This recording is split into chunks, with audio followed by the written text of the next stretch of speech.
Bueno, les invito a buscar en el Evangelio de Lucas, capítulo 4.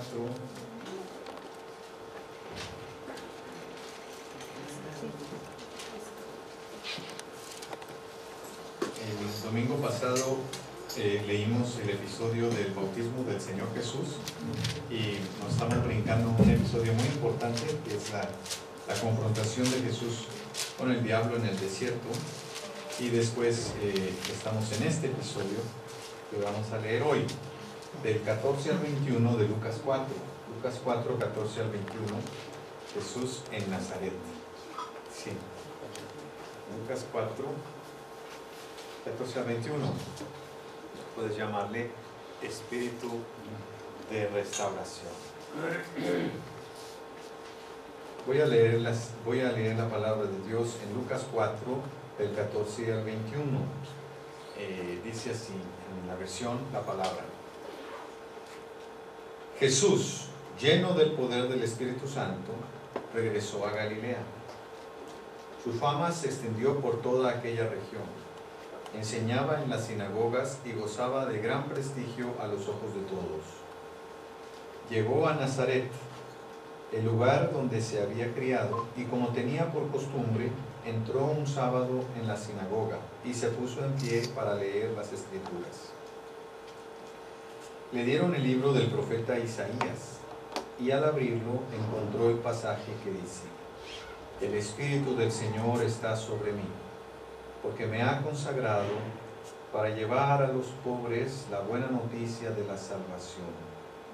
Me ha enviado a anunciar la libertad a los presos y a dar vista a los ciegos, a liberar a los oprimidos y a proclamar un año en el que el Señor concederá su gracia. Cerró luego el libro, lo devolvió al ayudante de la sinagoga y se sentó. Todos los presentes lo miraban atentamente y él comenzó a decirles: Este pasaje de la Escritura se ha cumplido hoy mismo en presencia de ustedes. Oremos.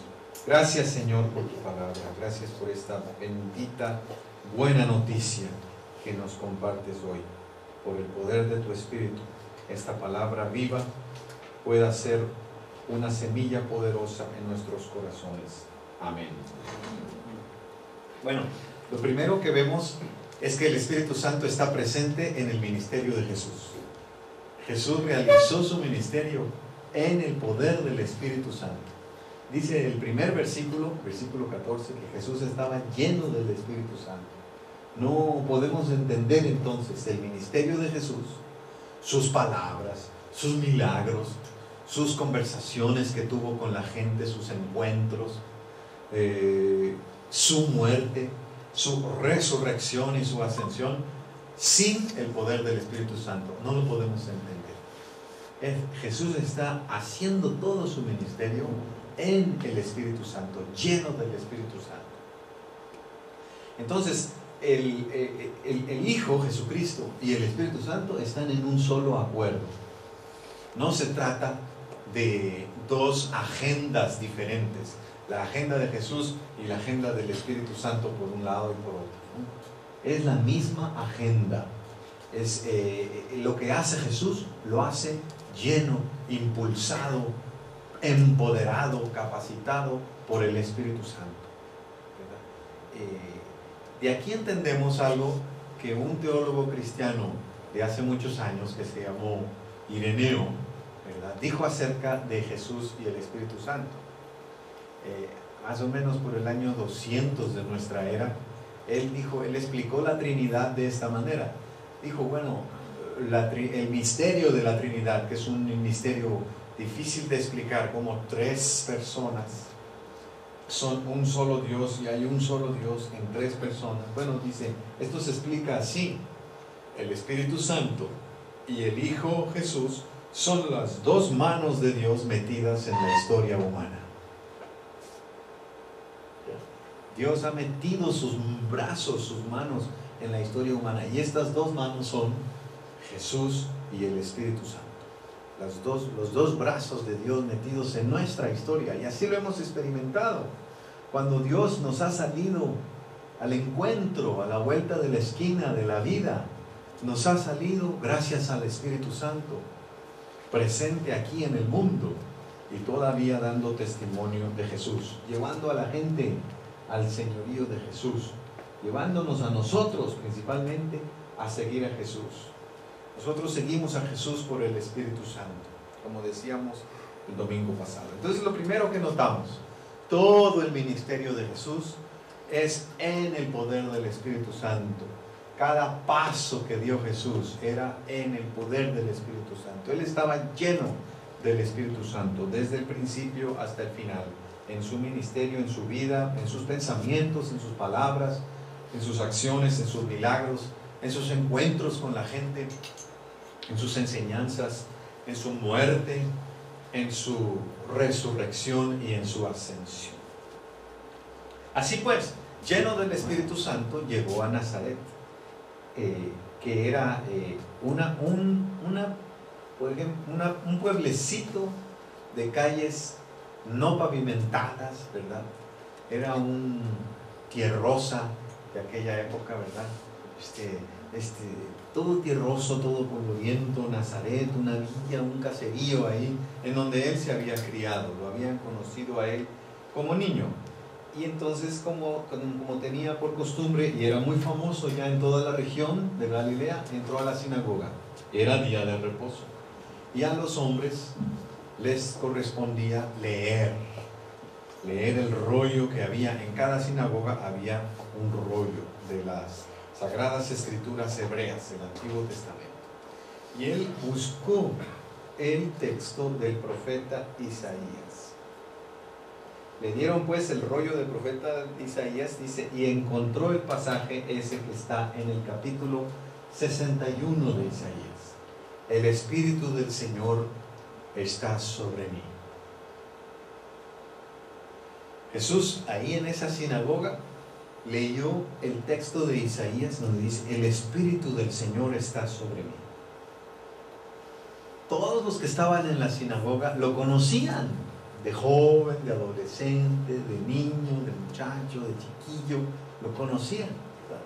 Y él les está diciendo, el Espíritu del Señor está sobre mí, por cuanto me ha enviado a dar buenas nuevas a los pobres, a anunciar libertad a los presos, vista a los ciegos, liberar a los oprimidos y proclamar el año en el que el Señor concederá su gracia, el año agradable del Señor. Y aquí nos vamos a fijar que hay varios grupos ahí representados, ¿verdad? Los pobres, los ciegos, los cautivos, los oprimidos. ¿Qué podemos decir de estos grupos? Los pobres, los ciegos, los cautivos, los oprimidos. Podemos decir que ellos fueron los que se sacaron la lotería en la vida, en la rueda de la fortuna de la vida. ¿Podemos decir eso? No, ¿verdad? Vamos más bien, decimos que estos grupos, los pobres, los ciegos, los cautivos, los oprimidos, los quebrantados de corazón, pues son a los que les ha ido mal en la vida, ¿no? A los que más bien les salió sol en vez de águila, ¿verdad? Cuando dijeron águila les salió sol, ¿verdad? Y cuando creían que su equipo iba a ganar, su equipo perdió, ¿verdad?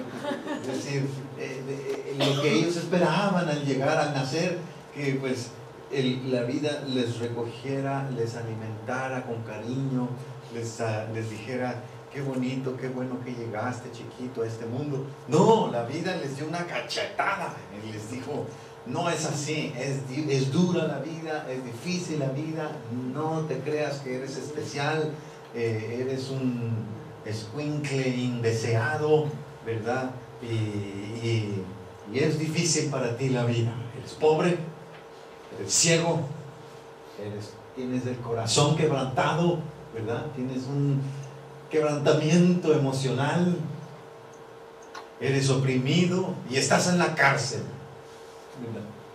Bueno, tenemos dos opciones. Una opción sería Pues resígnate, ¿no? Resígnate, muérdete el labio, hazte el fuerte.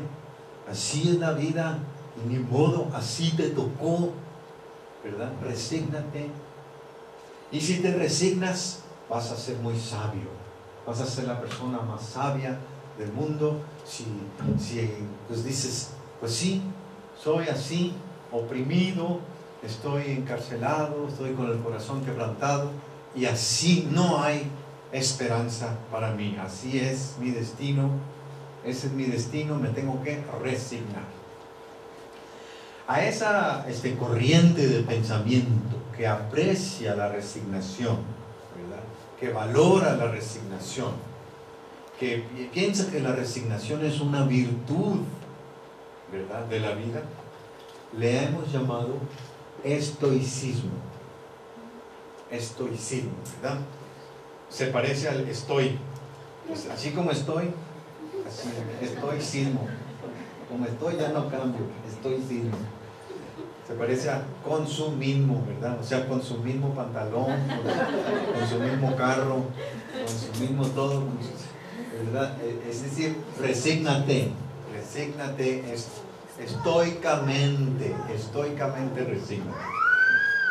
Bueno, quiero decir, el estoicismo ha sido una manera de pensar muy influyente hace 2000 años y hasta el día de hoy también.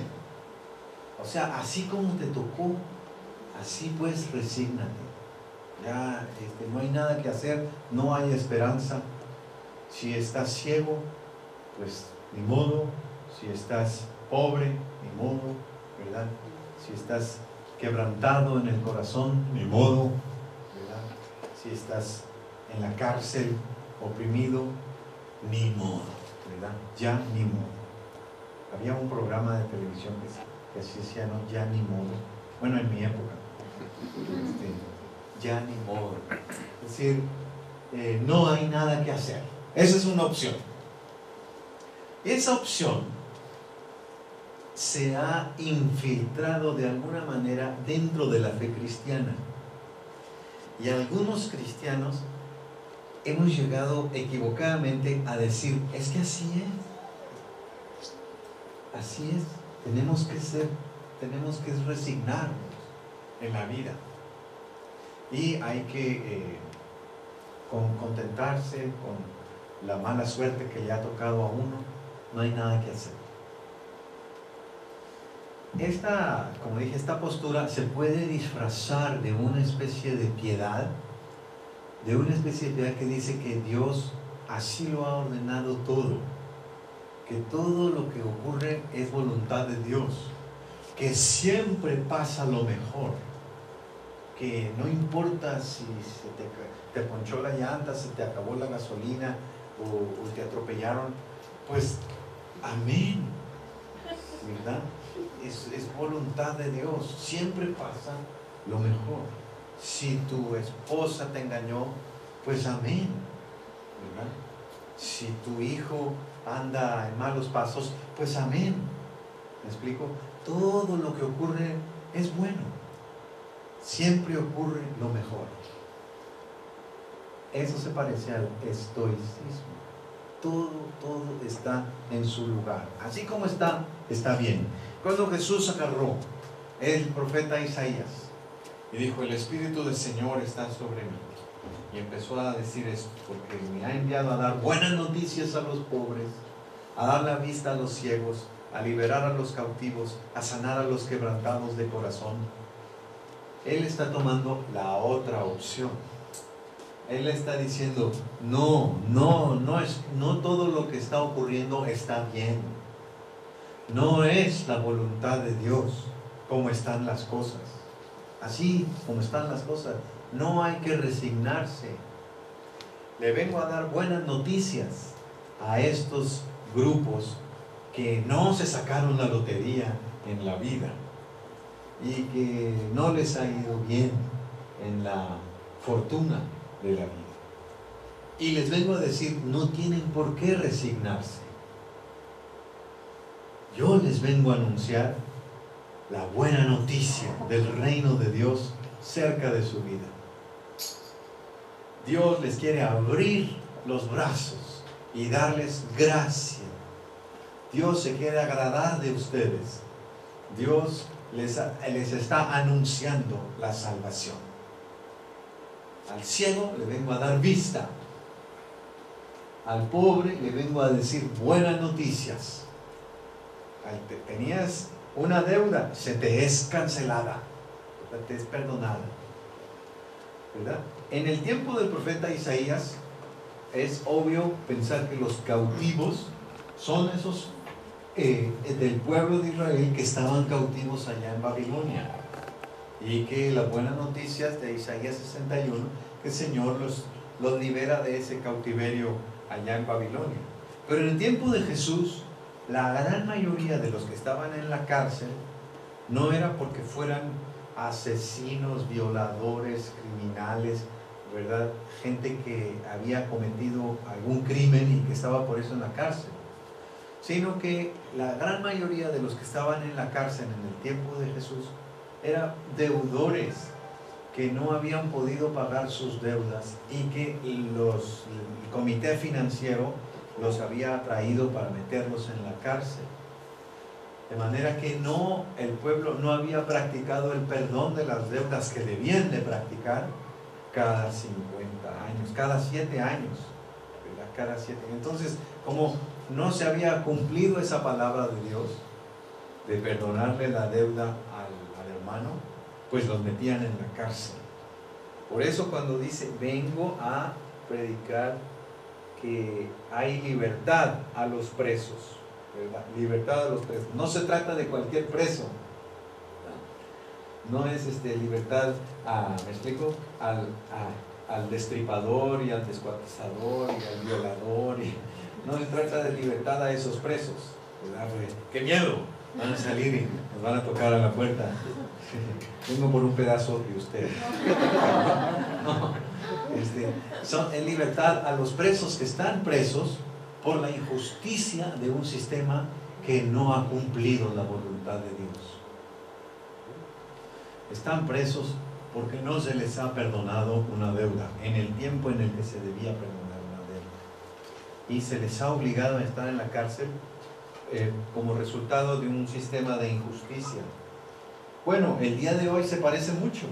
Hay mucha gente que está también en ese sentido preso, no nada más adentro de la cárcel, sino también afuera de la cárcel, que estamos viviendo la vida casi como presos de deudas, de situaciones que no nos dejan vivir, ¿verdad? Que estamos trabajando precisamente para pagar deudas. Bueno, se parece un poco la situación. La cosa es que Jesús llega y nos dice esta otra alternativa. No tienes por qué resignarte.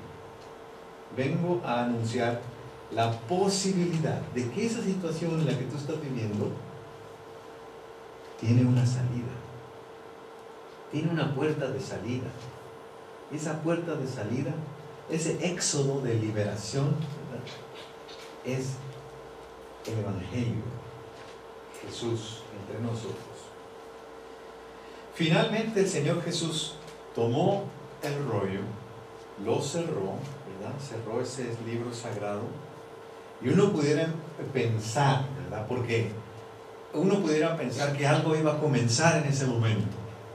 Algunos estudiosos han tomado este texto del Evangelio de Lucas capítulo 4 como el manifiesto del reino de Dios. Así como existe el manifiesto del Partido Comunista, ¿verdad? Este es el manifiesto del reino de Dios. Son palabras incendiarias, ¿verdad? Jesús está diciendo, vengo a voltear las mesas del templo, ¿verdad? Vengo a poner de cabeza este sistema. Vengo a disturbar la paz, ¿verdad? Vengo al que está en último lugar lo voy a poner en primero. Y al que está en primero lo voy a poner en último. Voy a hacer el reino del revés, ¿verdad? Jesús, parece que es lo que está diciendo. Le voy a dar vista al ciego, buenas nuevas a los pobres, libertad a los cautivos. Voy a sacar de la cárcel a los presos. Bueno, este lenguaje así incendiario es como para que la sinagoga hubiera dicho: ¡sí! ¡Aleluya! ¡Aleluya! Vamos a ponernos de pie con Jesús y vamos a tomar el poder, ¿no? Pero ¿qué hace Jesús? Que digan qué hace. Cierra el libro, se lo da al principal de la sinagoga y lo primero que hizo, se sentó. Se sentó. Jesús se sentó. Ese Jesús siempre nos sorprende, ¿verdad? No agarró Jesús el asadón, el estandarte de la Virgen, ¿verdad? La campana, ¿verdad? Vamos a hacer el grito de la independencia ahorita, vámonos los campesinos y a tomar el palacio o cerrar el Congreso con los diputados adentro. Jesús se sentó. Se sentó. ¿Por qué? Y luego se sentó y así sentado les dijo: hoy se ha cumplido esta palabra delante de ustedes.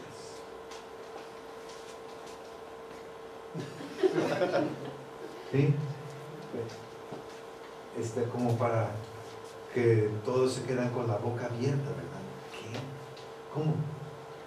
Se sentó Jesús y dijo: se ha cumplido esta palabra, ¿no? Este pasaje de la Escritura se ha cumplido hoy mismo en presencia de ustedes. Y él sentado, nos desespera Jesús a veces, ¿no? Nos desespera, no, pues sentado. ¿Por qué no mejor te pones de pie y nos mandas ya a Jerusalén a tomar el poder, ¿verdad? A instaurar el reino? Tiene una gran lección, ¿no? No es según como nosotros esperamos.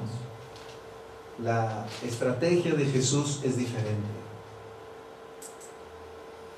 Él dice, no dice, esta escritura se va a cumplir. Se va a cumplir, pues ya que un día que yo ya cumpla unos 3 años aquí con ustedes, y luego que me van a arrestar y luego me van a matar, pero voy a resucitar, y entonces se va a cumplir, ¿verdad? No, ya se cumplió, y yo estoy aquí sentado. Eso quiere decir, la presencia de Jesús es suficiente, es más que suficiente para cumplir la presencia del reino de Dios entre nosotros. Jesús sentado entre nosotros es el reino mismo, las buenas noticias a los pobres. Es Jesús aquí sentado entre nosotros. Ya con eso es suficiente para que haya buena noticia. Porque cuando está Jesús,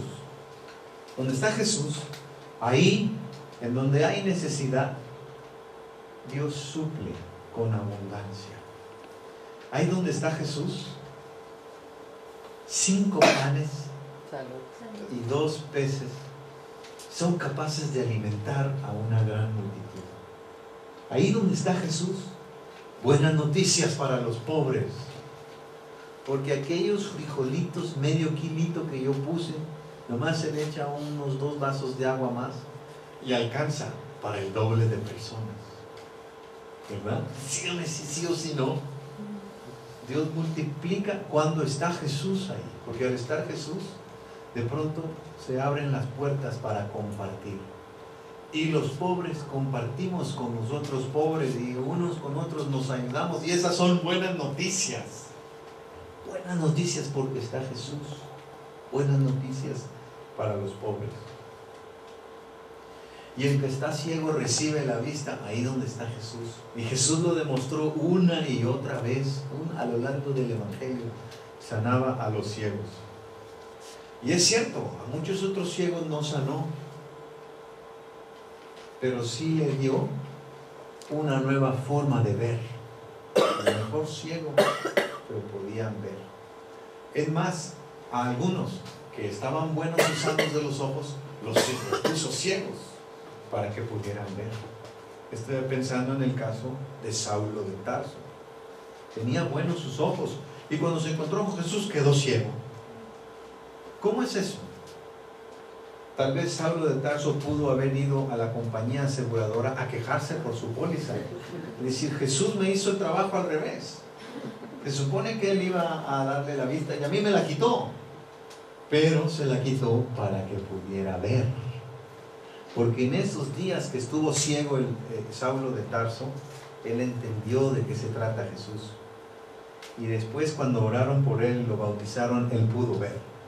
¿Ya? Pero ya podía ver con una nueva visión, una nueva forma de ver, ¿verdad? Y en ese sentido, así a todos nos llega Jesús y nos da nuevos ojos, nueva forma de ver las cosas, nueva forma de ver el dinero, nueva forma de ver la familia, nueva forma de ver la guerra, nueva forma de ver la política, nueva forma de ver el hambre, nueva forma de ver el sexo, nueva forma de ver a la iglesia, nueva forma de ver el trabajo, nueva forma de ver todo el mundo.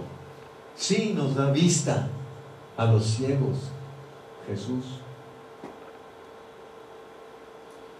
Y a los quebrantados de corazón, la sola presencia de Jesús, ahí, tal vez en silencio, tal vez hablando, es garantía de sanidad, de salud, de recuperación, de restauración, de la esperanza, de que aquel corazón que está quebrantado vuelva a latir y a palpitar con vida, solo porque está Jesús. Y cuando abre la boca Jesús, la abre para dar palabras de afirmación, para decir, tus pecados quedan perdonados, para decir, yo estoy contigo todos los días hasta el fin del mundo, y para decir, usted no es un inútil, vaya y sea mi testigo hasta lo último de la tierra. Tengo un asunto con usted, una misión que realizar. Nos da propósito para la vida, restaura nuestro corazón quebrantado. La sola presencia de Jesús, Jesús sentado en la sinagoga, y dice, hoy se ha cumplido esta palabra delante de todos ustedes. Pues sí, cuando Jesús está en nuestra vida, lleno del Espíritu Santo, no tenemos por qué resignarnos. No tenemos por qué decir, ya mi relación con mi hija o con mis hijos ya está quebrantada, ya para siempre, ya no hay nada que hacer. No. Con Cristo siempre hay esperanza. Siempre hay una puerta de salida. Cuando Cristo está ahí en nuestra vida, lleno del Espíritu Santo, Él nos trae buenas noticias de restauración. Es el Espíritu de la restauración. Amén.